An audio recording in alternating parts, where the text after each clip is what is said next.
70 ఏళ్ల స్వతంత్ర దేశంలో ఇంకా పింఛన్లు బిల్డింగ్లు ఇచ్చినామని చెప్పుకునేటోళ్ళు రాజకీయ నాయకులా? పెన్షన్లు ఇచ్చినాం, బిల్డింగ్ ఇచ్చినాం, తినిపో అంటున్నారు. 70 ఏళ్ల స్వతంత్రంలో అది పెద్ద సేవ చేసినట్టనా మాకు? ఒక మనిషి ప్రశాంతంగా తిరగమని అన్న రోడ్లపైన, అది స్వేచ్ఛ అంటే. ఆడపిల్లలపైన రేపులు జరగడం స్వేచ్ఛనా? ఇంటర్మీడియట్ కాలేజ్ పిల్లలు కాలేజీలకు పోతుంటే కాలేజీల బయట రౌడీ సీటర్లు వాళ్ళని బెదిరించుకుంటూ తిరుగుతూ అంటారు, దాన్ని స్వేచ్ఛ అంటారా? నిజమైన స్వేచ్ఛ స్వాతంత్రం అంటే మనిషి ప్రశాంతంగా బతకాలా కదా, బతికినప్పుడే కదా.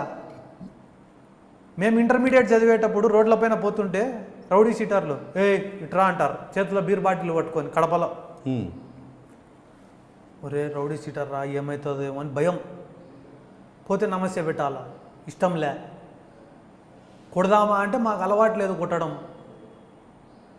కొడదామా అంటే ఎంతసేపు అవతలోడి చెంపపైకి నా చేయి పోవడంలే, భయం, అలవాటు లేదు కదా పని. కళ్ళల్లో నీళ్ళు గారుతానే, మాట పెదుగుతుంది, చేతులు వణుకుతానే, కానీ కొట్టేదానికి ధైర్యం రావడంలే. అమ్మకు చెప్దామా అంటే ఆడామే చెప్పలేం, నాన్నకు చెప్దామా అంటే నీకేం పని చదువుకో అంటాడు. నాకు ధైర్యం ఇచ్చేవాడు ఎవడు? నాకు ధైర్యం ఇచ్చేవాడు ఎవడన్నా? నేను పిల్లోడినే కదా, నేను స్వేచ్ఛగా బతకాలి కదా, రోజు కాలేజీకి పోవాలి కదా. ప్రతిరోజు వీళ్ళకి నమస్తే పెడతా పోవాలంటే 15 ఏళ్ళ వయసులో కొట్టడం మొదలుపెట్టినాం, 25 ఏళ్ళ వరకు కొడతాను.